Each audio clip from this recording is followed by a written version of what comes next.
জাতীয় সংসদ নির্বাচনে ধানের শীষ প্রতীকে ভোট দেওয়ার পাশাপাশি জুলাই সনদের সম্মানে গণভোটে হ্যাঁকে বিজয়ী করার আহ্বান জানিয়েছেন বিএনপি চেয়ারম্যান তারেক রহমান। শুক্রবার রাতে রংপুরে এক বিশাল জনসভায় তিনি বলেন, বিএনপি সংস্কার নিয়ে লুকোছাপা করেনি।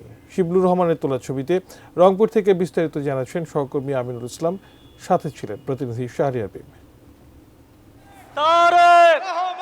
দীর্ঘ ২০ বছর পর শুক্রবার রংপুরে আসেন বিএনপি চেয়ারম্যান তারেক রহমান। ঐতিহাসিক কালেক্টরেট ঈদগাহ মাঠে বিশাল নির্বাচনী জনসভায় বক্তব্য রাখেন। এখানে প্রথমবারের মতো গণভোটে হ্যাঁকে বিজয়ী করার আহ্বান জানান বিএনপি শীর্ষ নেতা। 12 তারিখে যে আপনারা আপনাদের পরিকল্পনা সফল করতে যাবেন, একই সাথে আরেকটি কাজ করতে হবে।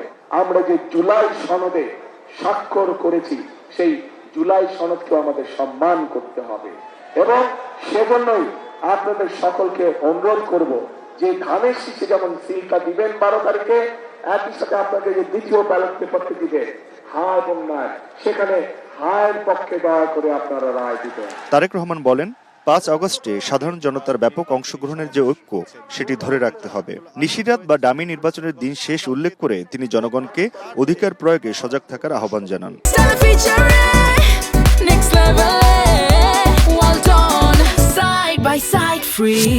জনগণ সকল মুসলমান, হিন্দু, বৌদ্ধ, খ্রিস্টান যে যেখানে আছেন, সকল ধরনের মানুষ যারা ভোটার, প্রত্যেকে ভোট বেলায় গিয়ে ভোট কেন্দ্রের সামনে লাইন দিয়ে দাঁড়াতে হবে, যাতে করে কেউ কোনো ষড়যন্ত্র করতে না পারে। সতর্ক থাকতে হবে। কোন দলের নাম উল্লেখ না করে তিনি বলেন, একটি দল আছে যারা বিএনপির বিরুদ্ধে কিছুদিন ধরে মিথ্যা বলে যাচ্ছে।